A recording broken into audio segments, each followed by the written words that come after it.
This news is sponsored by Amazia, the Family Entertainment Club, and co-sponsor was Raghuveer Developers and Builders, always innovative.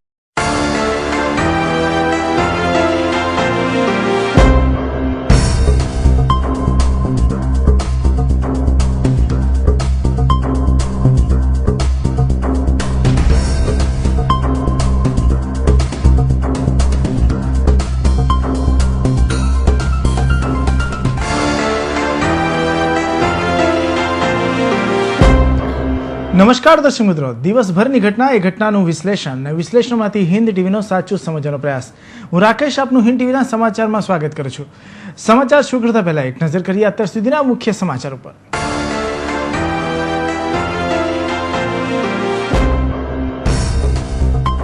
વરાછામાં કારમુખી truck અડફેટમાં બે સગા ભાઈઓના કરુણ મોત. Overtake કરવા જતા ગાડી સ્લીપ થઈ અને ટ્રક ફરી વળી.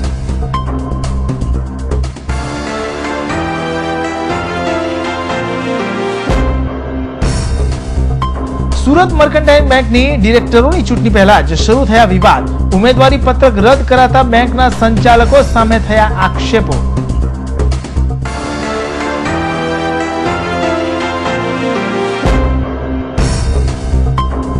ઓએનજીસી કંપનીઓમાંથી કેમિકલ પાવડર ચોરતી ટોળકી ઝડપાઈ. 160 કિલોના પીટીએ પાવડર સાથે ઈચ્છાપુર પોલીસે કરી 9ની ધરપકડ.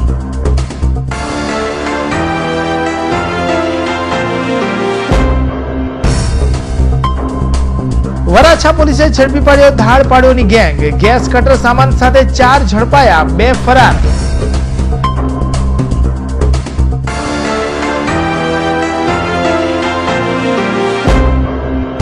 સચિનમાં આવેલી શિવ હોસ્પિટલના ડોક્ટરોની બેદરકારીથી સગર્ભા મહિલાનું મોત. સિવિલના ડોક્ટરોએ મહિલાને મૃત જાહેર કરતા પરિવારજનોએ કર્યા ડોક્ટરો પર આક્ષેપ.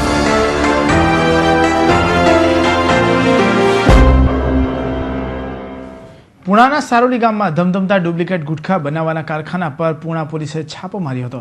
પોલીસે ઘટના સ્થળેથી 4 વ્યક્તિને ઝડપી લીધા હતા અને 21 લાખથી વધુનો મુદ્દામાલ જપ્ત કર્યો હતો. પુણા પોલીસને બાતમી મળી હતી કે સારોલી ગામમાં પટેલ ફળિયામાં ડુપ્લિકેટ ગુટખા બનાવવાનું કારખાનું ધમધમી રહ્યું છે. જે બાતમીના આધારે પુણા પોલીસ મથકના પીઆઈ પરમાર તથા ડિસ્ટાફના તમામ માણસો સહિતના કાફલાએ રેડ પાડી હતી.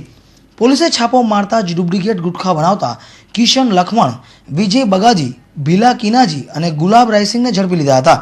પોલીસે મકાનમાં ધમધમતા ડુપ્લિકેટ ગુટખાના કારખાનામાંથી વિમલ, ગોવા, તમાકુ સહિતની કેટલીય ગુટખાઓના પાઉચ જપ્ત કર્યા હતા. પોલીસે ઘટના સ્થળેથી કુલ 22 લાખથી વધુનો મુદ્દામાલ જપ્ત કર્યો છે.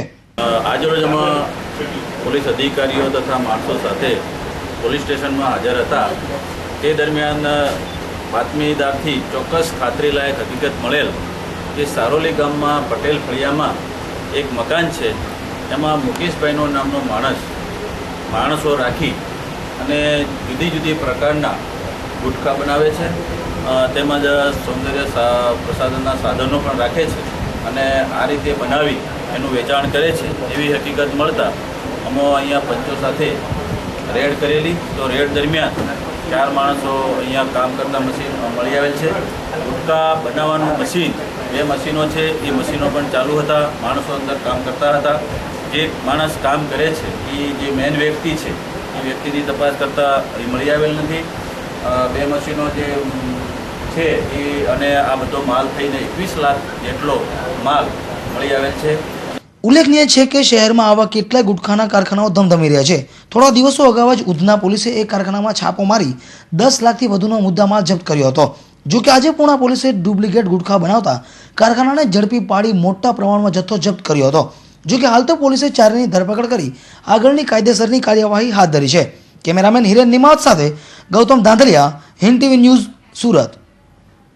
શહેરમાં બેફામ બનતા ટ્રક ચાલકો સામે પોલીસની યોગ્ય કાર્યવાહી ન થતા તેનો ભોગ માસૂમ લોકો બની રહ્યા છે. અવારનવાર એવા કિસ્સા સામે આવ્યા છે કે ટ્રક ચાલકો દારૂ પીને ટ્રક ચલાવે છે, પરંતુ શહેર પોલીસ આવ્યા ટ્રક ચાલકો સામે યોગ્ય કાર્યવાહી કરતી નથી. ટ્રક ચાલકો સામે કાર્યવાહી કરવામાં શહેર પોલીસના હાથ ટૂંકા પડે છે. આવા જ એક ટ્રક ચાલકે વરાછા એલએચ રોડ પરથી બાઇક પર પસાર થતા 2 સગા ભાઈઓને અડફેટમાં લેતા બંનેના ઘટના સ્થળે જ કરુણ મોત નીપજ્યા હતા. વરાછા LH રોડ પર ડાયા પાર્ક સોસાયટી નંબર 8/9 રહેતા જીવરામભાઈ વૈષ્ણવનો 17 વર્ષીય પુત્ર સૂરજ વર્ષા સોસાયટીમાં આવેલ IP સવાણી સ્કૂલમાં ધોરણ 12માં અભ્યાસ કરતો હતો. આજે બપોરે સ્કૂલમાંથી છૂટી ઘરે આવ્યો હતો અને બાદમાં ટ્યુશન જવાનો સમય થતાં તેનો 20 વર્ષીય મોટો ભાઈ પ્રેમ તેને બાઇક પર બેસાડી ક્લાસીસ પર મૂકવા નીકળ્યો. બંને ભાઈઓ બાઇક પર વરાછા લાભેશ્વર 4 રસ્તા પાસેથી પસાર થઈ રહ્યા હતા અને આ સમયે આગળ એક ટ્રક ચાલતો હતો, જેથી પ્રેમ ટ્રકની અંદરની સાઈડથી ઓવરટેક કરવા માટે સ્પીડમાં નીકળ્યો હતો, પરંતુ સાઈડમાં પાર્ક કરેલ ટેમ્પાને સ્ટીયરિંગ અડી જતા બંને ભાઈઓ રોડ પર ફોંગળાયા હતા, જેથી બંને ભાઈઓ પર ટ્રકના પાછળના વ્હીલનો જોટો ફરી વળ્યો હતો, જેના કારણે બંને ભાઈઓના ઘટના સ્થળે જ કમકમાટી ભર્યા મોત નીપજ્યા હતા. આ બનાવની જાણ થતાં જ વરાછા પોલીસ ઘટના સ્થળે દોડી આવી હતી. એક સાથે બે પુત્રોને ગુમાવતા જીવરામભાઈ પર આપ તૂટી પડ્યું હતું. સ્મીમેર હોસ્પિટલમાં માતા પિતાનું રુદન જોઈ આ સૌ કોઈની આંખમાં ઝળહળી આવી ગયા હતા. શહેરની સહકારી bank the Surat mercantile cooperative બેંકના ડિરેક્ટરોની ચૂંટણી પહેલા જ વિવાદના એંધાણ વર્તાઈ રહ્યા છે.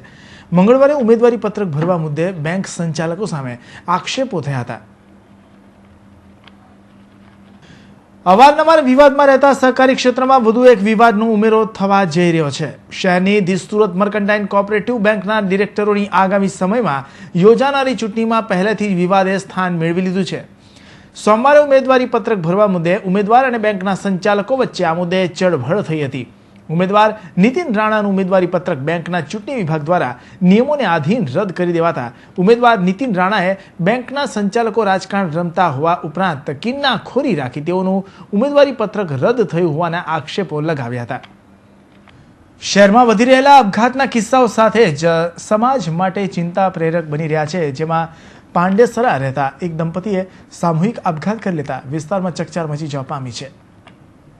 પાંડેસરા નાગશેન નગરમાં પ્લોટ નંબર 440માં રહેતા ગોપાલ પુનલકી ભાવિષ્કારના લગ્ન આશાબેન સાથે થયા હતા, જેમને સંતાનમાં 2 પુત્રો અને 1 પુત્રી છે. ગોપાલભાઈ કલર કામ કરી પોતાના પરિવારજનોનું ગુજરાન ચલાવતા હતા, જ્યારે તેમનો મોટો દીકરો પ્રવીણ કાપડમાં અને નાનો દીકરો મુકેશ સાડી કટિંગમાં કામ કરે છે. સોમવારે રાત્રે મુકેશ નાઇટ પાળી કરવા માટે ગયો હતો, જ્યારે પ્રવીણ ઘરની બહાર સૂતો હતો અને તેના માતા પિતા ઘરની અંદર સૂતા હતા. દરમિયાન મુકેશ નાઇટ પાળી કરી વહેલી સવારે ઘરે આવ્યો હતો, જ્યાં બારણું થપથપાવા છતાં કોઈએ ખોલ્યું ન હતું, જેથી તેઓએ બારણું ખોલી નાખતા જે દ્રશ્યો જોયા તે જોતા જ તેમના પગ તળેથી જમીન સરકી ગઈ હતી. તેમના પિતાએ પંખાની હૂક સાથે ગળે ફાંસો ખાધેલ હાલતમાં મળી આવ્યા હતા, જ્યારે માતા ભોંય તળિયે મૃત હાલતમાં મળી આવેલ હતી, જેથી તેઓએ તાત્કાલિક પાંડેસરા પોલીસને આ બનાવ અંગેની જાણ કરી હતી. જ્યાં આ ઘટનાની જાણ થતાં જ પાંડેસરા પોલીસ તથા ઉપરી અધિકારીઓનો કાફલો ધસી આવ્યો હતો અને દંપતીના મૃતદેહને પોસ્ટમોર્ટમ અર્થે નવી સિવિલ હોસ્પિટલમાં ખસેડી આગળની કાર્યવાહી હાથ ધરી હતી. રાંદેર પોલીસ લાઇનમાં એકલા રહેતા અને લીંબાયતમાં પોલીસ હેડ કોન્સ્ટેબલ તરીકે ફરજ બજાવતા દલપતસિંહ બારિયાની તેમના રાંદેરના મકાનમાંથી રહસ્યમય સંજોગોમાં ગળે ફાંસો ખાધેલી હાલતમાં લાશ મળી આવતા પોલીસ બેડામાં સોપો પડી ગયો છે. છેલ્લા 2 મહિનાથી ફરજ પર ગેરહાજર રહેતા દલપતસિંહે 2 દિવસ પહેલા ગળે ફાંસો ખાઈને જીવન ટૂંકાવ્યું હોવાની પોલીસને આશંકા છે. રાંદેર પોલીસ મથકની સામે આવેલી જૂની પોલીસ લાઇનમાં B4 બ્લોકમાં રહેતા લિંબાયત પોલીસ મથકના હેડ કોન્સ્ટેબલ દલપતસિંહ રતનસિંહ બારિયાએ રહસ્યમય સંજોગોમાં પોતાના ઘરે પંખા સાથે દોરી બાંધી ગળે ફાંસો ખાઈ જીવન ટૂંકાવ્યું હતું. છેલ્લા ઘણા વર્ષોથી સુરતના વિવિધ વિસ્તારોના પોલીસ મથકમાં દલપતસિંહ ફરજ બજાવી ચૂક્યા છે અને છેલ્લા કેટલાક સમયથી તેઓ લિંબાયત પોલીસ મથકમાં હેડ કોન્સ્ટેબલની ફરજ પર હતા. જોકે વધુમાં જાણવા મળતી વિગતો અનુસાર દલપતસિંહને દારૂ પીવાની કુટેવ હતી અને તેથી તેમની પત્ની અને હાલમાં સુરત જિલ્લા SOGમાં કોન્સ્ટેબલ તરીકે ફરજ બજાવતો પુત્ર હિંમતસિંહ બારિયા રાંદેર પોલીસ લાઇનમાં અલગ રહે છે. આથી છેલ્લા 2 મહિનાથી એકલા જ રહેતા દલપતસિંહે કયા કારણોસર આવું પગલું ભર્યું તે અંગે રહસ્ય ઘેરાયું છે. અત્રે ઉલ્લેખનીય છે કે છેલ્લે 2 દિવસ પહેલા દેખાયેલા દલપતસિંહના રહેણાંક વિસ્તાર તરફથી દુર્ગંધ આવતા આ વાતની જાણ રાંદેર પોલીસને કરાતા પોલીસે તુરંત જ ઘટના સ્થળે જઈ દરવાજો તોડી નાખતા પંખાના હૂક સાથે લાશ લટકતી નજરે પડી હતી. બાદમાં દલપતસિંહના મૃતદેહને PM માટે મોકલી દેવાયો હતો અને દલપતસિંહે કેમ મોતને વહાલું કર્યું તે દિશામાં પોલીસે તપાસ હાથ ધરી છે. રહેતા દલપતસિંહ રતનસિંહ બારિયા જેઓ એએસઆઈ હતા, જેઓના પુત્રનું આજથી 20 દિવસ પહેલાં હાર્ટ એટેકના કારણે અવસાન થયેલું, જેના કારણે તેઓને લાગી આવતા તેઓએ દોરીથી આપઘાત કરેલ છે અને તે બાબતે અકસ્માત મોતથી ગુનો કરી અને તપાસ તજવીજ ચાલુ કરેલ છે. લાઇનના એક પોલીસ બોય છે સુફિયાન શોકતભાઈ, તેઓએ જાહેરાત કરેલી કે ભાઈ એક રૂમ બંધ છે જેમાંથી પુષ્કળ વાસ આવે છે, જેથી અમે ત્યાં રૂબરૂ ગયેલા અને દરવાજો બંધ હતો અંદરથી, જેથી અમને ડાઉટ ગયેલો. એ દરવાજો તોડી અંદર જોયા તો દલપતસિંહ બારિયા દોરીથી ફાંસો કરી લટકતા હતા. હાલના પ્રાથમિક તબક્કે તેઓના યુવાન પુત્ર જે 19 વર્ષની ઉંમરના હતા, તેમને હાર્ટ એટેકથી અવસાન થયેલું, તેના વિરામમાં તેઓએ આપઘાત કરેલું હોય તેઓ અત્યારે અમારો પ્રાથમિક દ્રષ્ટિએ તપાસમાં ગણી આવે છે. શહેરમાં ચોરી કરતી અને ધાડપાડુ ટોળકીઓ સક્રિય બની છે, ત્યારે પોલીસે પણ આવી ટોળકીઓને ઝડપી પાડવા કમર કસી છે. ત્યારે વરાછા પોલીસે પણ આવી જ એક ટોળકીને ધાડ પાડે તે પહેલા ઝડપી પાડી હતી. આ ટોળકીના કુલ 6 આરોપી પૈકી 4ને વરાછા પોલીસે ઝડપી પાડ્યા છે, જ્યારે બાકીના 2 આરોપીઓને ભાગેડું જાહેર કરીને તેમને શોધવાની દિશામાં વરાછા પોલીસે ચક્રો ગતિમાન કર્યા છે. થોડા દિવસો અગાઉ કાપોદ્રાના હીરાના કારખાનામાં થયેલી 80 લાખની ચોરીનો ભેદ ઉકેલવા અને ચોરીની ઘટનાને અંજામ આપનારા તસ્કરોને શોધવા માટે પોલીસ પેટ્રોલિંગમાં હતી. તે દરમિયાન વરાછા પોલીસને બાતમી મળી હતી કે કેટલાક ધાડપાડુઓ વરાછાના ઘનશ્યામનગર શેરી નંબર 6 ખાતે ધાડ પાડવાના છે, જેના આધારે પોલીસે છટકું ગોઠવી કુલ 4 જેટલા ધાડપાડુઓને ઝડપી પાડ્યા હતા, જેમાં બરોડા પ્રિસ્ટેજ ખાતે રહેતા ગોવિંદ ઉર્ફે કિરીર શાંતિભાઈ મકવાણા, ઘનશ્યામનગર વરાછામાં રહેતા પરેશ ઉર્ફે પક્કો મંજીભાઈ ખોખર, એકે રોડ ધરમનગર ખાતે રહેતા જિગ્નેશ પરસોત્તમ મકવાણા અને વરાછાની રામકૃપા સોસાયટીમાં રહેતા વિશાલ ઉર્ફે લાલો ઉર્ફે ડોન મનહર જાદવનો સમાવેશ થાય છે. કાપોદ્રા પોલીસ સ્ટેશનમાં થયેલા હીરાના કારખાનામાં 80 લાખની ઘરફોડી બાબતે તપાસ કરતા પોલીસને બાતમી મળેલી કે અમુક ઈસમો ઘનશ્યામનગર શેરી નંબર 6માં ધાડ પાડવાની તૈયારીમાં હતા. આ બાબતે પોલીસે છટકું ગોઠવીને ઘનશ્યામનગર શેરી નંબર 6માં પેટ્રોલિંગ દરમિયાન 6 ઈસમો હતા, જેમાંથી 2 ભાગી ગયા છે અને 4ની ધરપકડ કરેલી છે. આની સાથે પોલીસે 1 ગેસની bottle, 1 gas cutter, 1 oxygen bottle, 2 screwdriver, 1 પકડ, 2 છરીઓ, 2 એક્ઝોબ્લેડ અને 1 વેલ્ડિંગ કરવાના ચશ્મા આ મુદ્દામાલ સાથે કુલ 4 ઈસમો પકડી પાડેલા છે. 2 ભાગી ગયેલા છે. તપાસ દરમિયાન જાણવા મળેલ છે કે 2 અન્ય ઈસમો પણ આ કાવતરાની અંદર સામેલ છે. સરકાર તરફે ફરિયાદ દાખલ કરવામાં આવી છે. આરોપીઓની અત્યારે પૂછતાછ ચાલુ છે, જેમાં આ આરોપીઓ અન્ય કોઈ ગુનામાં સંડોવાયેલા છે કે કેમ તે અંગે તપાસ ચાલુ છે. હાલમાં જ હજીરા કંપનીઓના કેમિકલ ચોરીના નેટવર્કનો પર્દાફાશ પોલીસ કર્યા બાદ વધુ એક ચોર ગેંગને પોલીસે ઝડપી પાડી છે. ઓએનજીસી ભેંસાણ રોડ પર અવાવરૂ જગ્યાએ ચોરીનો પીટીઓ પાવડર વેચતા ટેન્કર ચાલક સહિત 9 ઈસમોને ઈચ્છાપુર પોલીસે ઝડપી પાડ્યા, જેઓ પાસેથી પોલીસે 160 કિલો પીટીએ પાવડર કબજે લીધો હતો. ઈચ્છાપુર પોલીસને બાતમી મળી હતી કે ઈચ્છાપુર ગામ બસ સ્ટોપ નંબર 3 પાસે આવેલા પંચમ રેસિડેન્સીના મકાન નંબર 101માં પૂર્વ આયોજિત કાવતરાના અમલ રૂપે આર્થિક લાભ મેળવવા માટે વ્હાઇટ કોલર ક્રાઇમ કરી ચોરીનો માલ વેચવાને ઈરાદે ઓએનજીસી 4 રસ્તાથી ભેંસાણ જતા રોડ પર અવાવરૂ જગ્યાએ ચોરીનો પીટીએ પાવડર વેચાણ કરી રહ્યો છે. જે બાતમીને આધારે પોલીસે વોચ ગોઠવીને ભરતભાઈ ખેગાર અલગોતર, બંશીલાલ શોભનાથ ગુપ્તા, જયકુમાર ઉર્ફે પપ્પુ કિશોરીલાલ ગુપ્તા નાઓએ ચોરીનો માલ વેચતા ઝડપી પાડ્યા હતા, જેઓની પાસેથી પોલીસે ₹16,000ની કિંમતના 160 કિલો પીટીએ પાવડર કબજે કર્યો હતો તથા આ કૌભાંડમાં સામેલ એવા ટેન્કર ચાલકોના બલરામ તુલસીરામ વર્મા, જયેશ ધેલાભાઈ જાગરાણા, અનિલ દીનાભાઈ પાંડે, મુલ્લા મોહન નાયર તથા ગણેશ નામના ઈસમોને ઝડપી પાડ્યા હતા. ઈચ્છાપુર પોલીસને બાતમી મળેલી કે હજીરા ખાતે આવેલ રિલાયન્સ કંપનીમાંથી પીટીએ પાવડર ભરીને જતી ટેન્કરોમાંથી કેટલાક ઈસમો દ્વારા ડ્રાઈવરોને લાલચ આપીને પીટીએ પાવડરનો થોડો જથ્થો કાઢતા હોય છે. તે બાતમી આધારે વોચ ગોઠવેલી તો મલગામા પાટિયા પાસેથી એક છોટા હાથીમાં 4 કટ્ટામાં 160 કિલોગ્રામ જેટલો પીટીએ પાવડર સાથે 3 ઈસમોને ઈચ્છાપુર પોલીસે પકડેલા અને બીજા તપાસ દરમિયાન બીજા 6 નામ ખુલ્યા છે, જેની તપાસ હાલ ચાલુ છે અને જેનો ઈચ્છાપુર પોસ્ટે ખાતે સીઆરપીસી કલમ 407 આઈપીસી કલમ 407, 411, 120B મુજબનો ગુનો દાખલ કરવામાં આવેલો છે. પોલીસ પૂછપરછમાં તેઓએ કબૂલાત કરી હતી કે બલરામ સહિત 6 ઈસમો કંપનીમાં ટેન્કર ચાલક તરીકે કામ કરતા હતા. તેઓ કંપનીમાંથી ભરેલ પીટીએ પાવડર ભરીને હાઈવે પર નીકળતા હતા અને અવાવરૂ જગ્યાએ ટેન્કર ઊભા રાખી આ માલ સસ્તામાં ભરત બંશીલાલ તથા જયકુમારનાને વેચી મારતા હતા. હાલ ઈચ્છાપુર પોલીસે તમામ વિરુદ્ધ વિશ્વાસઘાતનો ગુનો નોંધી વધુ તપાસ હાથ ધરી છે.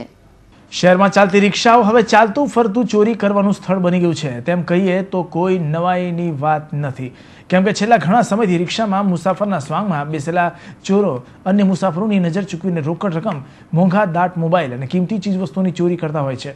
શહેરના સલાબતપુરા અને મૈદરપુરામાં પણ રિક્ષામાં ચોરી થવાની ઘટનાઓ બનવા પામી છે. રિક્ષામાં એક ઘટના 53,000 રોકડા અને બીજી ઘટનામાં 32,500ની કિંમતના મોબાઈલની ચોરી થઈ હોવાના બનાવ પ્રકાશમાં આવ્યા છે. જો તમે મુસાફરી કરવા માટે કોઈ રિક્ષામાં બેસતા હોય તો ચેતી જજો, કેમ કે શહેરમાં એવી ચોર ટોળકીઓ સક્રિય બની છે જે રિક્ષામાં મુસાફરના સ્વાંગમાં બેસે છે અને અન્ય મુસાફરની નજર ચૂકવીને તેમના કિંમતી સામાન પર હાથ ફેરો કરીને પલાયન થઈ જાય છે. આવી જ એક ઘટનાનો ભોગ ઉનપાટિયા ખાતે રહેતા હસીન અખ્તર મોતીઉર રહેમાન સૈયદ બન્યા હતા, જેમાં સુરત રિંગ રોડ સાલાસર હનુમાન ગેટથી મિલેનિયમ માર્કેટ જવા માટે તેઓ એક રિક્ષામાં બેઠા હતા. મિલેનિયમ માર્કેટ ઉતર્યા પછી હસીન અખ્તરને જાણ થઈ કે પોતાના ખિસ્સામાં મૂકેલા 53,000 રૂપિયાની ચોરી થઈ ગઈ છે. આ સમગ્ર ચોરીની ઘટનામાં રિક્ષા ચાલક અને રિક્ષામાં મુસાફરના સ્વાંગમાં બેસેલા અન્ય 3એ તેમની નજર ચૂકવીને આ ચોરીની ઘટનાને અંજામ આપ્યો હતો. પોતે ચોરીની ઘટનાનો ભોગ બન્યા છે તે વાતની જાણ થતાં જ હસીન અખ્તરે સલાબતપુરા પોલીસ મથકમાં ચોરીની ઘટનાની જાણ કરી હતી. આથી ફરિયાદને આધારે સલાબતપુરા પોલીસે 4 અજાણ્યા ચોરી સમૂહ વિરુદ્ધ ચોરીની ફરિયાદ નોંધી તેમને પકડવાની તજવીજ હાથ ધરી હતી. તો બીજી ઘટનામાં પાલનપુર પાટિયા ખાતે રહેતા કશ્યમ અરવિંદભાઈ મેરાઈ પણ આવી જ ચોરીની ઘટનાનો ભોગ બન્યા હતા, જેમાં રેલવે સ્ટેશનથી મોતી ટોકીઝ ખાતે જતી એક રિક્ષામાં કશ્યપભાઈ બેઠા હતા ત્યારે રિક્ષામાં જ બેસેલા કોઈ અન્ય ચોર ઈસમે તેમની લાપરવાહીનો ફાયદો ઉઠાવી તેમના ખિસ્સામાં મૂકેલો 32,500ની કિંમતનો મોબાઈલ ચોરી લીધો હતો. પોતાનો કિંમતી મોબાઈલ ચોરાઈ ગયાની જાણ થતાં જ કશ્યપભાઈએ મૈદરપુરા પોલીસમાં ચોરીની ફરિયાદ નોંધાવી હતી અને મૈદરપુરા પોલીસે ચોરોને પકડવાની કામગીરી હાથ ધરી હતી. શહેરમાં બની રહેલી આવી ઘટનાઓમાં રિક્ષા ચાલકો પણ સામેલ હોય છે, ત્યારે આવી ઘટનાઓ રોકવા માટે પોલીસે કોઈ ખાસ નિયમો બનાવવા જોઈએ કે જેથી કરીને મુસાફરોના કિંમતી માલસામાનની ચોરી થતી અટકાવી શકાય. Bureau report, Hind TV news, Surat. વિશ્વાસના ભરોસે સુરત શહેરમાં કરોડોનો કારોબાર થાય છે, પરંતુ હવે શહેરમાં વિશ્વાસઘાત થવાના અનેક બનાવ બની રહ્યા છે, જેમાં ઉધનાના કપડાના વેપારીએ ટ્રાન્સપોર્ટ કરતા એક ટેમ્પા ચાલકને 17 લાખની કિંમતનું કાપડ મુંબઈ પહોંચાડવા આપ્યું હતું, પરંતુ માલ પહોંચવાના બદલે ટેમ્પો ચાલક માલ સગેવગે કરી ભાગી છૂટ્યો હતો. માલ સગેવગે કરી ગયા બાદ ટેમ્પો નાસિકમાંથી મળી આવ્યો હતો.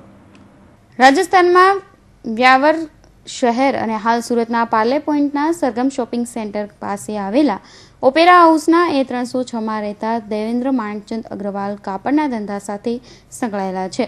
તેઓ 2 મહિના પહેલા ₹17 લાખની કિંમતનો 900 વાર કાપડ જે રેટોટેટિન ફેબ્રિક્સનો માલ હતો તે મુંબઈ JNPT પોર્ટ પર મોકલવાનો હતો, જેથી તેઓએ ટ્રાન્સપોર્ટના માલિકનો સંપર્ક કરી આ માલ મુંબઈ રવાના કરવા માટે કહ્યું હતું, જેથી ટ્રાન્સપોર્ટમાં કામ કરતો સંતોષ કુમાર અરવિંદસિંહ નાએ દેવેન્દ્રના ગોડાઉનમાંથી આ માલ ટેમ્પામાં ભરી નીકળ્યો હતો. જોકે આ માલ બંદરે પહોંચાડવાની જગ્યાએ સંતોષે લાખો રૂપિયાનો માલ બારોબાર સગેવગે કરીને ભાગી છૂટ્યો હતો. બીજે દિવસે માલ બંદરે ન પહોંચવાના દેવેન્દ્રભાઈએ તપાસ કરાવી હતી, જ્યાં સંતોષનો ટેમ્પો નાસિક પાસે આવેલ પારલીફાડા શિવકૃપા ઢાબા પાસે પડેલ હોવાનું જાણવા મળ્યું હતું, જેથી દેવેન્દ્રએ ત્યાં જોતા ટેમ્પામાં માલ ગાયબ જણાતા સંતોષે તેને ચૂનો ચોપડ્યો હોવાની ગંધ આવી ગઈ હતી, જેથી તેઓએ ઉધના પોલીસ મથકમાં ફરિયાદ નોંધાવતા પોલીસે તપાસ શરૂ કરી હતી. શ્રાવણ માસ દરમિયાન શહેરમાં જાણે જુગારીઓનો રાફડો ફાટી નીકળ્યો હોય તેમ શ્રાવણ મહિનાના છેલ્લા સોમવારે વરાછા, પૂણા, ડિંડોલી, સલાબતપુરા અને અમરોલી વિસ્તારમાંથી પોલીસે કુલ 36 જેટલા જુગારીઓને 3.24 લાખનો મુદ્દામાલ જપ્ત કરી આગળની કાર્યવાહી હાથ ધરી છે. વરાછા બોમ્બે માર્કેટ નજીક આડતિયા આવાસ બિલ્ડિંગના 14મા માળે રૂમ નંબર 1402માં છાપો મારી 4 જુગારીઓને 6 મોબાઈલ ફોન અને અંગ ઝડપીના મળી કુલ 78,350ની મત્તા કબજે કરી હતી. તો પૂણા ગામની લક્ષ્મીનગર સોસાયટીમાંથી 56 જુગારીઓને 6100ની મત્તા અને ડિંડોલી પોલીસે દેલવાડાના હળપતિવાસમાંથી 2 સ્થળોએથી 6 જુગારીઓને 3380 રૂપિયા રોકડા સાથે ઝડપી પાડ્યા. સલાબતપુરા પોલીસે પણ બાતમીના આધારે દરોડો પાડી ગોલવાડની વચલી શેરીમાંથી 40,880ના મુદ્દામાલ સાથે 3 જુગારીઓને ઝડપી પાડ્યા હતા. અમરોલીના મીરાનગરમાં પણ જાહેરમાં જુગાર રમતા 7 જુગારીઓને 25,550ના મુદ્દામાલ સાથે પકડી પાડવામાં આવ્યા હતા. સચિન જીઆરડીસી પોલીસે પણ ઊન પાટિયા નજીક નેશનલ પ્લાઝા અને બીઆરટીએસ બસ સ્ટેન્ડ પાસે જુગાર રમતા 4 જુગારીઓને 945 રૂપિયા સાથે ઝડપી પાડ્યા હતા. જ્યારે ચોક બજાર પોલીસે પંડોળ ભરીમાતા રોડ પરના પટેલ ઇન્ડસ્ટ્રીઝ વિભાગ 2ના પ્લોટ નંબર 117ના એમ્બ્રોડરીના કારખાનાના અંદર જુગાર રમતા 9 જુગારીઓને 7 નંગ મોબાઈલ અને રોકડ રકમ મળી કુલ 1,68,300નો મત્તા કબજે કરી ઝડપી પાડવામાં આવ્યા છે. શ્રાવણ માસના છેલ્લા સોમવારની મજા માણી રહેલા 36 જેટલા જુગારીઓને 3.24 લાખના મુદ્દામાલ સાથે ઝડપી પાડવામાં આવ્યા હતા. આજના યુગમાં ડોક્ટરોને આપણે ભગવાન માનીએ છીએ, પરંતુ ક્યારેક ડોક્ટરોની નાની બેદરકારી કોઈના માટે મોતનું કારણ બની જતી હોય છે. ત્યારે આવી જે ઘટનાનો ભોગ એક સગર્ભા બની હતી, જેમાં સચિનની શિવ હોસ્પિટલના ડોક્ટરની બેદરકારીથી સગર્ભા મહિલાનું મોત નીપજ્યું હોવાની વાત સગર્ભાના પતિએ કરી હતી. ઊનના તિરુપતિ નગર ખાતે રહેતો શિરસાટ શાહ લુમ્સના કારખાનામાં કામ કરી પરિવારનું ગુજરાન ચલાવે છે.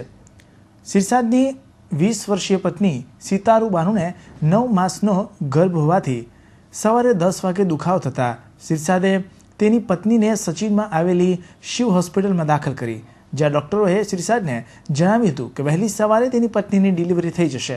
આથી શિરસાદને જણાવ્યું હતું કે વહેલી સવારે તેની પત્નીની ડિલિવરી થાય અને 1500 રૂપિયા પણ જમા કરાવવાનું ડૉક્ટરોએ શિરસાદને જણાવ્યું. તો બીજી તરફ શારીરિક રીતે સ્વસ્થ એવી સિતારુ બાનુને ડિલિવરી પહેલાં હોસ્પિટલમાં ચાલવા માટે પણ કહેવામાં આવ્યું હતું, પરંતુ બપોરના સમયે જ સિતારુ બાનુને અચાનક દુખાવો પડ્યો. કોઈ કારણોસર શિવ હોસ્પિટલના ડૉક્ટરોએ સગર્ભા મહિલાના પરિવારજનોની જાણ બહાર જ તેણીને એમ્બ્યુલન્સ ખાતે સિવિલ મોકલી દીધી. ત્યારબાદ ડૉક્ટરોએ તેના પતિને જાણ કરી હતી. આથી પરિવાર પણ સિવિલ પહોંચ્યો હતો, જ્યાં સિવિલના ડૉક્ટરોએ સગર્ભા મહિલાને મૃત જાહેર કરી હતી. આથી શારીરિક રીતે સ્વસ્થ એવી સિતારુ બાનુના અચાનક જ મોત થઈ જતાં પરિવારજનો પર આપ તૂટી પડ્યું હતું. આથી શિવ હોસ્પિટલના ડૉક્ટરોની બેદરકારીથી પોતાની સગર્ભા મહિલા અને સંતાનનું મોત નીપજ્યું હોવાનો આક્ષેપ મહિલાના પતિએ કર્યો હતો. વીર નર્મદ દક્ષિણ ગુજરાત યુનિવર્સિટી સાથે 218થી વધુ કોલેજો જોડાયેલી છે. ત્યારે આ તમામ કોલેજોના વિદ્યાર્થીઓને અવારનવાર યુનિવર્સિટીમાં આવેલા અલગ અલગ વિભાગોમાં કામ અર્થે આવવાનું થાય છે. આથી આ કયા કામ માટે કયા વિભાગમાં કોને મળવું તે તમામ બાબતોની જાણકારી આપવા માટે યુનિવર્સિટી ખાતે માર્ગદર્શન કેન્દ્રની શરૂઆત કરવામાં આવી છે. વીર નર્મદ દક્ષિણ ગુજરાત યુનિવર્સિટી સાથે સંકળાયેલી કોલેજોના વિદ્યાર્થીઓ માટે યુનિવર્સિટીએ વિદ્યાર્થીલક્ષી માર્ગદર્શન કેન્દ્રની શરૂઆત કરી છે. 218થી વધુ કોલેજો અને 1.5 લાખથી પણ વધુ વિદ્યાર્થીઓ યુનિવર્સિટી સાથે સંકળાયેલા છે. ત્યારે યુનિવર્સિટીમાં આવનારા વિદ્યાર્થીઓને જુદા જુદા વિભાગોમાં કામ અર્થે આવવાનું હોય છે. ત્યારે કયા કામ માટે કયા વિભાગમાં અને કોને મળવું તે તમામ માહિતી આપવા માટે ખાસ વિદ્યાર્થીઓ માટે યુનિવર્સિટી ખાતે આ માર્ગદર્શન કેન્દ્રની શરૂઆત કરવામાં આવી છે, જેથી યુનિવર્સિટીમાં આવનારા વિદ્યાર્થીઓનો સમય ન બગડે અને તેમનું કામ પણ સરળતાથી પૂર્ણ થાય. વીર નર્મદ દક્ષિણ ગુજરાત યુનિવર્સિટી સાથે લગભગ 1.5 લાખ જેટલા વિદ્યાર્થીઓ સંકળાયેલા છે. ત્યારે અને જ્યારે 218થી વધારે કોલેજો આ યુનિવર્સિટી સાથે સંકળાયેલી છે, ત્યારે યુનિવર્સિટીમાં જુદા જુદા હેતુસર વિદ્યાર્થીઓને અવારનવાર આવવાનું ઊભું થતું હોય છે અને જુદા જુદા વિભાગોમાં એમને કામ પડતું હોય છે. વિદ્યાર્થીઓ ઘણી વખત યોગ્ય માર્ગદર્શન ન હોવાને કારણે કયા વિભાગમાં એમનું કામ થશે ને કોને મળવું તેની ખબર એમને હોતી નથી. કયા કામ માટે કોને મળવું, કયા વિભાગમાં કયા અધિકારીને મળવું એવી એમને સમજ મળે અને સમગ્ર યુનિવર્સિટીમાં એ આવે છે ત્યારે એમને જે કંઈ મુશ્કેલી હોય તેનું નિરાકરણ થાય યુનિવર્સિટીમાં એવા શુભ હેતુથી ધી નર્મદ દક્ષિણ ગુજરાત યુનિવર્સિટીએ વિદ્યાર્થીલક્ષી હેલ્પ સેન્ટર માર્ગદર્શન કેન્દ્ર શરૂ કરવાનો નિર્ણય લીધો. કતારગામ વિસ્તારમાંથી બાઇક ચોરી ફેરવતા 2 યુવાનોને ડીસીબી પોલીસે ઝડપી લીધા હતા. પોલીસે બંને પાસેથી ચોરીની બાઇક જપ્ત કરી બંનેની ધરપકડ કરી હતી અને બંનેને કતારગામ પોલીસને સોંપતા પોલીસે વધુ તપાસ હાથ ધરી છે. ડીસીબી પોલીસને બાતમી મળી હતી કે વરાછા અને કતારગામમાં રહેતા 2 યુવાનો ચોરીની બાઇક ફેરવી રહ્યા છે. વધુમાં તેમણે બાતમી મળી હતી કે બંને ઈસમો ચોરીની બાઇક લઈ પૂણા કેનાલ રોડ પરથી પસાર થવાના છે. જે બાતમીના આધારે પોલીસે વોચ ગોઠવી વરાછા આનંદ વાટિકા નંબર 402 માં રહેતો દિલીપ લાભુભાઈ મિયાણી અને કતારગામ હરિઓમ બંગલાની સામે સૂરજ એપાર્ટમેન્ટમાં રહેતો વિજયસિંહ રછોડભાઈ પરમારને ઝડપી લીધા હતા. પોલીસ પૂછપરછમાં તેઓએ આ બાઇક કતારગામ વિસ્તારમાંથી ચોરી કર્યાની કબૂલાત કરતા કતારગામ પોલીસને સોંપાયો હતો. પકડાયેલ આરોપી દિલીપભાઈ પટેલ અને વિજયસિંહ પરમાર બંને મિત્રો છે અને કતારગામ પોસ્ટે વિસ્તારમાં નારાયણનગર સોસાયટીમાં પોતે સ્ટુડિયોનો ધંધો કરતા. સ્ટુડિયોમાં ફાવટ નહીં આવતા એમને સ્ટુડિયો બંધ કરેલો. એ સ્ટુડિયો ચાલુ હતો એ દરમિયાન તેમની બાજુમાં આવેલી દુકાન જે ભરત ગૂંથણનું કામ કરે છે એ ધીરુભાઈ નામ છે, એમના મોટરસાઇકલની ચાવી એમને મળી જતાં પાર્કિંગમાંથી જાણી બૂજીને એ મોટરસાઇકલ એમને લગભગ 4 મહિના પહેલાં ઉઠાવી લીધેલું. એ મોટરસાઇકલ લઈ ગયા પછી દિલીપભાઈ પટેલે પોતાનું મોટરસાઇકલ જે હતું એ વેચાણ કરી દીધેલું અને જે જૂનું પોતાનું મોટરસાઇકલ હતું એનો નંબર આ ચોરેલા બાઇક ઉપર લગાવી દીધેલો અને બંને મિત્રો આ ચોરેલું બાઇક લઈ અને અવારનવાર શહેરની અંદર ફરતા, જેથી બાતમી આધારે આ લોકોને પૂણા વિસ્તારમાં કેનાલ ઉપરથી બાતમી આધારે પોલીસે પકડી લીધેલા છે. એમના વિરુદ્ધ કાયદેસરની કાર્યવાહી કરવામાં આવેલ છે. કતારગામ પોલીસે બંનેની ધરપકડ કરી પૂછપરછ આદરી હતી, જેમાં તેઓએ કબૂલાત કરી હતી કે તેઓ સ્ટુડિયોની દુકાન ધરાવે છે અને બાજુમાં જ એક દુકાનદારની બાઇક ચોરી નંબર પ્લેટની હેરાફેરી કરી ફેરવતા હતા. જોકે આખરે પોલીસે બંનેની ધરપકડ કરી વધુ પૂછપરછ હાથ ધરી છે. ગામડાઓના મુખ્ય માર્ગ પરથી પસાર થતા વીજ પોલ વર્ષોથી નમી ગયેલા હોવાથી પ્રજાજનોમાં ભયનો માહોલ પેદા થયો છે. સુરત જિલ્લાના પૂર્વ પટ્ટીના વિસ્તારોમાં દક્ષિણ ગુજરાત વીજ કંપનીના વીજ પોલ કેવી રીતે પ્રજા માટે બન્યા મોત સમાન તે જુઓ હિન્દ ટીવીના એક વિશેષ અહેવાલમાં. સુરત જિલ્લાના ઓલપાડ તાલુકાના ગામડાઓની વાત કરીએ તો ઓલપાડથી જોથાન, કનાજ, શેરડી, કોસમ, કરમલા, સાંધિયેર સહિતના ગામડાઓના મુખ્ય માર્ગ ઉપરથી પસાર થતા વીજપોલ અત્યંત નમી ગયેલા છે. ટીવી સ્ક્રીન પર ઉપર દેખાતા વીજપોલ કાલ કે આજે નમી નથી ગયા, પણ આ તો વર્ષોથી પરિસ્થિતિ આવી જ છે. આ ગંભીર પ્રશ્ન મુદ્દે સ્થાનિક ગ્રામજનો અને આગેવાનોએ વારંવાર લેખિત અને મૌખિક રજૂઆતો કરી છે, છતાં પણ નમી ગયેલા વીજપોલનું રિપેરિંગ કામ થતું નથી. તાલુકાની પ્રજા વર્ષોથી આ ગંભીર પ્રશ્ન મુદ્દે તંત્ર દરવાજા ખખડાવ્યા છે, છતાં પણ તંત્ર આંખ આડા કાન કરે છે. તંત્ર સામે પ્રજાજનોનો રોષ ભભૂકી ઉઠ્યો છે. આ જે દિવસથી આ લાઈન નાખી છે ને તે દિવસથી કોઈ દિવસ મેન્ટેનન્સ નથી અને આગળ કેટલી વારંવાર ફરિયાદ કરી, લેખિતમાં ફરિયાદ કરી, છતાંય બી કંઈ હજુ સુધીમાં કંઈ થયું નથી. એમ થાય જ ને સાહેબ, આમાં નહીં થાય એવું થોડું છે. આ ઉપર જ છે બધું જે છે તે. મારી માંગણી છે કે આ તાત્કાલિક થવું જોઈએ, યુદ્ધના ધોરણે કામકાજ, ને વારંવાર રજૂઆત કરી જ છે અમે. હેલો, સારોલી પેલા એજીના થાંભલા ઉપર બહુ નમી ગયા છે, એની કેટલીઓ વાર ફરિયાદ કરીએ. ચોમાસું આગળ આવે છે છતાંય પણ કોઈ મેન્ટેનન્સ નથી ને કોઈનો જીવ જાય એવું લાગે છે. ત્યાર પછી કંઈક થાય તો સારું. આ વિસ્તારના આગેવાનોનું જો માનીએ તો આ સમસ્યા છેલ્લા 15 થી 20 વર્ષથી છે. અહીં વીજપોલ તો નમેલા છે જ, સાથે સાથે વીજ તારો પણ અત્યંત નમેલા છે. રોડ પરથી કોઈ મોટું વાહન જાય તો અકસ્માત નોતરી શકે છે. એટલું જ નહીં, પરંતુ ખેડૂતોના ખેતરોમાં જતી લાઈનોમાં પણ આ જ પરિસ્થિતિ છે, જેના પગલે વાહન ચાલકોની સાથે સાથે જગતનો તાત એવો ખેડૂતના માથે પણ મોતનો ભય છે. વીજ કંપનીના ઉચ્ચ કક્ષાના અધિકારીઓને રૂબરૂમાં રજૂઆતો કરી હોવા છતાં આમ પ્રજાની જાણે તંત્રને પડી જ ન હોય એમ વર્તન કરાય છે. હા, ઓલપાડથી જે આ એગ્રીકલ્ચર લાઈન આવે છે તેની અંદર આ લાઇટના પોલો ને એટલા બધા નમી ગયેલા છે કે જે ચોમાસા પહેલાં પડી જાય એવા લાગે, વરસાદ આવે તો પડી જ જાય, નુકસાન થાય એવું છે ને રેગ્યુલર પૈસા ભરવા છતાં પણ આ લોકો મેન્ટેનન્સ કરતા નથી. હા, અને અકસ્માત પણ ઘણા થાય એવી ભય છે. આ પોલ મેઇન રોડની એકદમ નજીક જ નમી ગયેલા છે. વર્ષો જૂના આ નમી ગયેલા વીજ પોલથી વીજ કંપનીના અધિકારીઓની લાપરવાહી છતી થાય છે.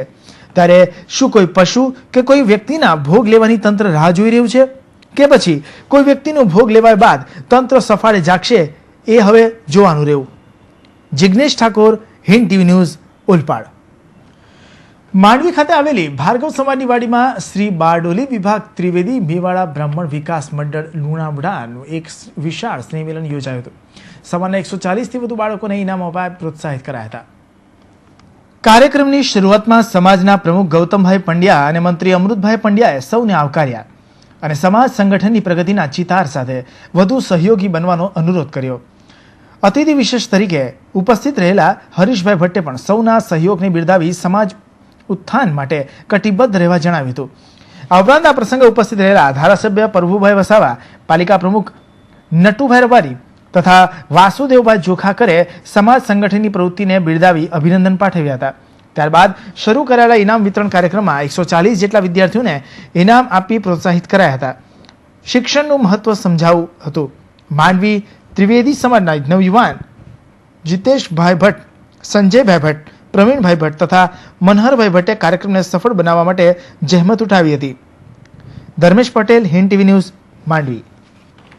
કોસ્મેટિક અને દવાઓની વધતી જરૂરિયાત સાથે બ્રાન્ડેડ કંપનીની પ્રોડક્ટોનું ડુપ્લિકેશન કરવાનું પ્રમાણ પણ ધૂમ વધી રહ્યું છે. પુણા પોલીસે જાણીતી કંપનીની પ્રખ્યાત કોસ્મેટિક બ્રાન્ડની નકલ કરી આબેહૂબ બનાવેલું ડુપ્લિકેટ કોસ્મેટિક જથ્થો કબજે કર્યો હતો. તેથી વેચી રહેલા 2 શખ્સોને પણ પોલીસે જેલ ભેગા કર્યા હતા. હિન્દુસ્તાન લીવર કંપનીની જાણીતી કોસ્મેટિક પ્રોડક્ટ ફેર એન્ડ લવલીનું ધૂમ વેચાણ બજારમાં થતું હોય છે.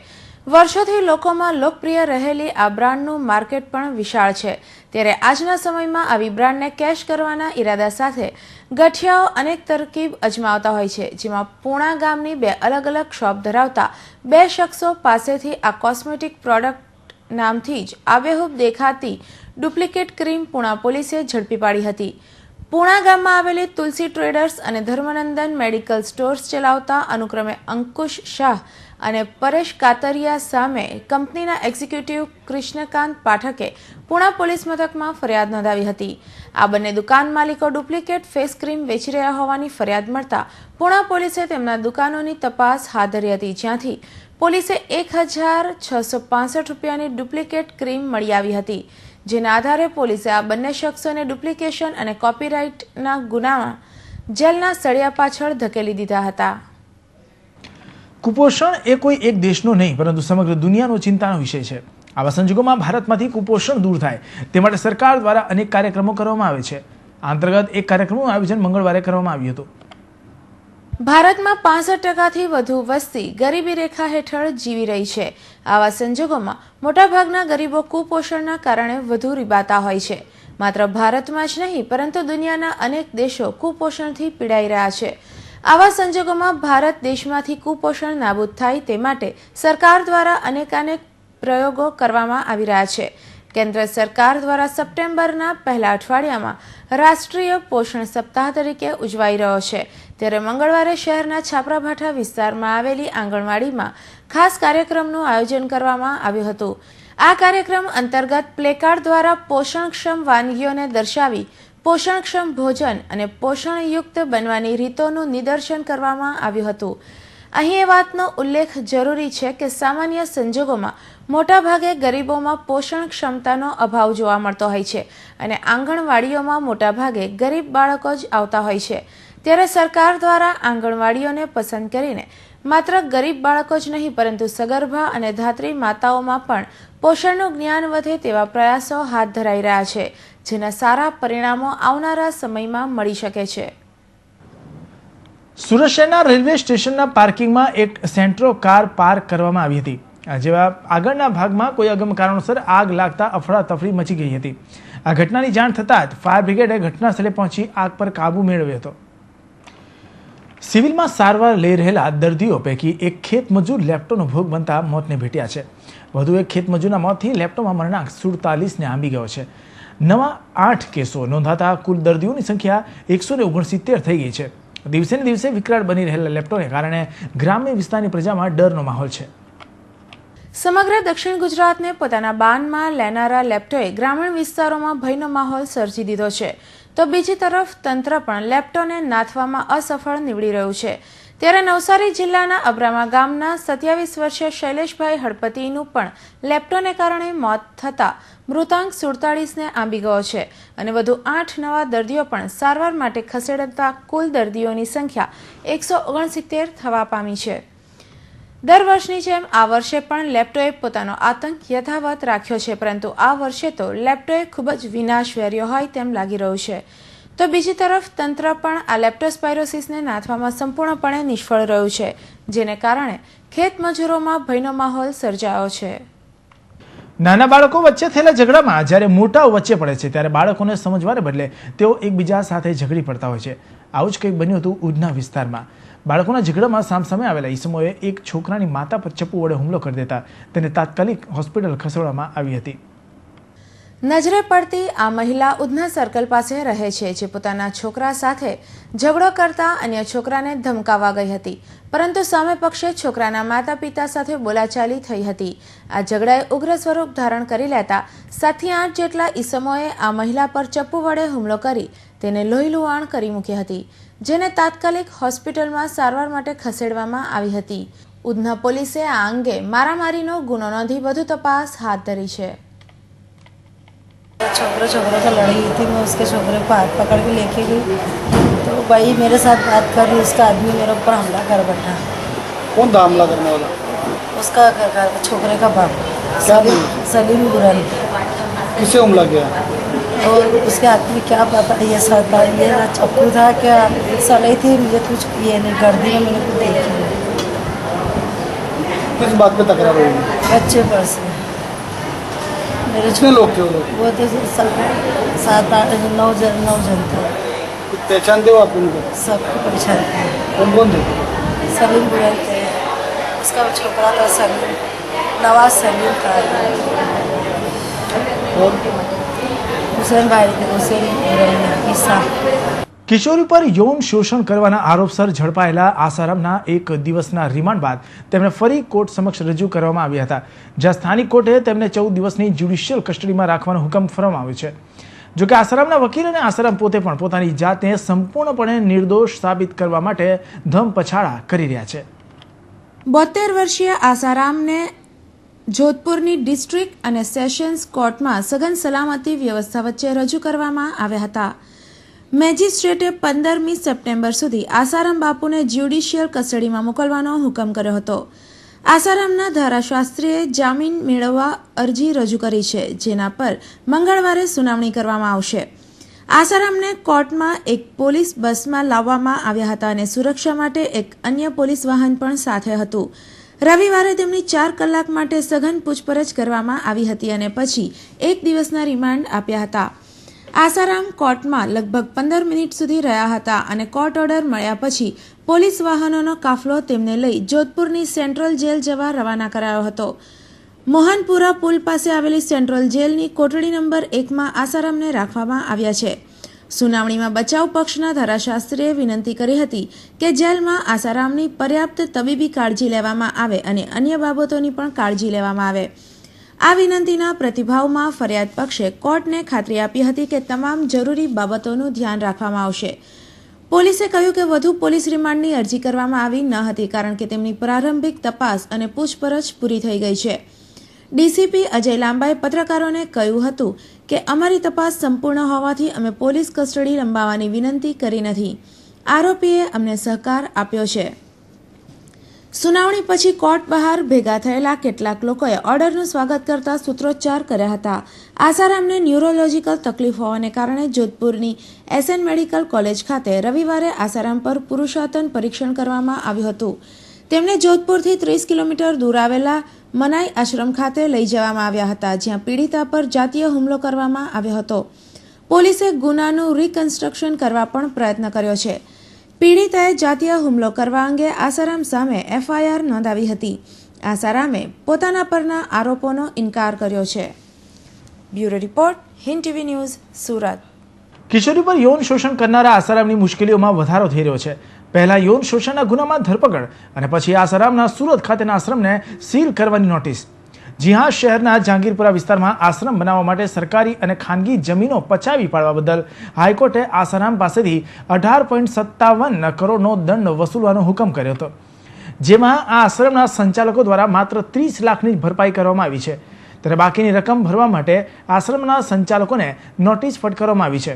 જો યોગ્ય સમયે અવધિમાં આ રકમની ભરપાઈ આશ્રમના સંચાલકો ન કરે તો આશ્રમને સીલ કરવાનો હુકમ પણ હાઈકોર્ટે આપી દીધો છે. 16 વર્ષની સગીર કિશોરીનું યૌન શોષણ કરવાના કેસમાં સંડોવાયેલા આસારામ બાપુ આમ તો અગાઉ અનેક વિવાદોમાં સપડાયેલા છે, જેમાં સુરત ખાતે આશ્રમ બનાવવા માટે સરકારી તથા ખાનગી જમીનો પર દબાણ કરતા મોટો વિવાદ થયો હતો. સુરત શહેરના છેવાડે જહાંગીરપુરા ગામ ખાતે નદી કિનારે ભવ્ય આશ્રમ બનાવવા માટે આસારામ બાપુના અનુયાયીઓ દ્વારા ખાનગી તથા સરકારી જમીન પર 1995થી દબાણ કરવાની શરૂઆત કરી હતી. આશ્રમના સંચાલકો દ્વારા જહાંગીરપુરા ખાતે સર્વે નંબર 103/1, 103/2 તથા 104/2 વાળી કુલ 34,400 ચોરસ મીટર સરકારી જમીન પર ગેરકાયદે કબજો કરી લીધો હતો. કબજો કર્યા બાદ આશ્રમના સંચાલકો દ્વારા આ જમીન તેઓને ફાળવી દેવા માટે રાજ્ય સરકારમાં માંગણી કરી હતી. સરકારી જમીન સાથે આશ્રમના સંચાલકો દ્વારા કેટલાક ખાનગી જમીન પર પણ કબજો કર્યો હતો. ખાનગી જમીન પરત મેળવવા માટે મોટું આંદોલન પણ થયું હતું. દબાણના કારણે વિવાદ ખૂબ મોટો થઈ ગયો હતો. પરિણામે સરકારે આશ્રમના સંચાલકોની જમીન માંગણીની અરજી દફતરે કરીને સરકારી જમીન ખાલી કરવા માટે જણાવ્યું હતું. કરોડો રૂપિયાની 34,400 ચોરસ મીટર જમીન પચાવી પાડવા માટે આસારામ આશ્રમના સંચાલકો સરકારના હુકમની સામે હાઈકોર્ટમાં ગયા હતા, પરંતુ હાઈકોર્ટે પણ સરકારનો પક્ષ લઈ આસારામ આશ્રમના સંચાલકો દ્વારા કરવામાં આવેલ પિટિશન નામંજૂર કરી હતી. સાથે સાથે એવો હુકમ કર્યો હતો કે આશ્રમ દ્વારા જે સરકારી જમીન પર કબજો કરવામાં આવ્યો છે તે જમીન જિલ્લા કલેક્ટર દ્વારા પરત મેળવવી તથા 1996થી 2010ના વર્ષ દરમિયાન આશ્રમ દ્વારા જમીન પર ગેરકાયદે કબજો કરવામાં આવ્યો હતો તે બદલ સંચાલકો પાસેથી ₹18,57,60,000 ભાડાની રકમ પેટે વસૂલ કરવા માટે કલેક્ટરને જણાવ્યું હતું. હાઈકોર્ટના આદેશ બાદ સુરતના જિલ્લા કલેક્ટર દ્વારા આસારામના સાધકો દ્વારા જે સરકારી જમીન પર કબજો કર્યો હતો તે 34,400 ચોરસ મીટર જમીન સરકાર હસ્તક પરત મેળવી લીધી હતી. તદુપરાંત તે સમયે કલેક્ટરે આશ્રમના સંચાલકોને હાઈકોર્ટના આદેશ મુજબ ભાડા પેટે ₹18.57 કરોડ ભરપાઈ કરવા માટેની લેખિતમાં જાણ કરી હતી. 2010 બાદ આસારામ આશ્રમના સંચાલકો દ્વારા આ કેસમાં કબજા હક, દંડ તથા વ્યાજની રકમ પેટે 30,30,208 જ જમા કરાવ્યા હતા. બાકીની રકમની ભરપાઈ સરકારી ચોપડે બાકી બોલાઈ રહી છે. આજે રાજ્યના મહેસૂલ વિભાગના નાયબ સચિવની સૂચના મળતા જિલ્લા કલેક્ટર જયપ્રકાશ શિવહરેએ સુરતના આસારામ આશ્રમના સંચાલકોને નોટિસ ફટકારીને તેમની ભાડાની બાકી નીકળતી રકમ ₹18,27,29,792 તરત જ સરકારમાં જમા કરાવવા માટે જણાવ્યું છે. જો સંચાલકો દ્વારા હવે સમય મર્યાદામાં બાકી ભાડાની રકમ જમા નહીં થાય તો સુરતના આસારામ આશ્રમને સીલ મારી દેવામાં આવશે. Bureau report, Hind TV news, Surat. સમાચાર સમાપ્ત કરતા પહેલા મુખ્ય સમાચારો પર એક નજર.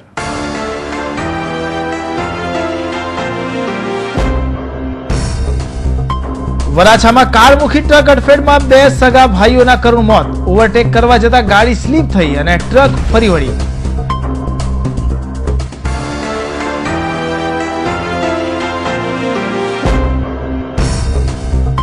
સુરત મર્કન્ટાઇલ બેંકની ડિરેક્ટરોની ચૂંટણી પહેલા જ શરૂ થયા વિવાદ.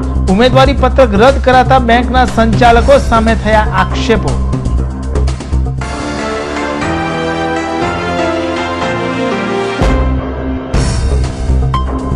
ઓએનજીસી કંપનીઓમાંથી કેમિકલ પાવડર ચોરતી ટોળકી ઝડપાઈ. 160 કિલોના પીટીએ પાવડર સાથે ઈચ્છાપુર પોલીસે કરી 9ની ધરપકડ.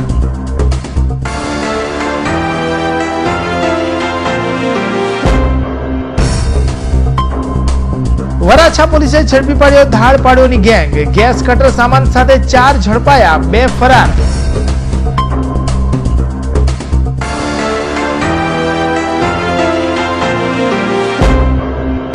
સચિનમાં આવેલી શિવ હોસ્પિટલના ડોક્ટરોની બેદરકારીથી સગર્ભા મહિલાનું મોત. સિવિલના ડોક્ટરોએ મહિલાને મૃત જાહેર કરતા પરિવારજનોએ કર્યા ડોક્ટરો પર આક્ષેપ.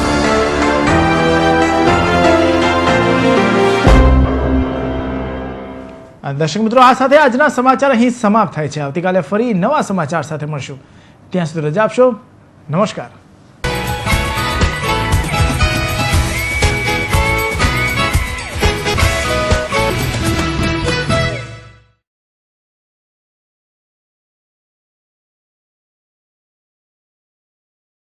This news is sponsored by Amazia, the Family Entertainment Club, and co-sponsor was Raghuveer Developers and Builders, always innovative.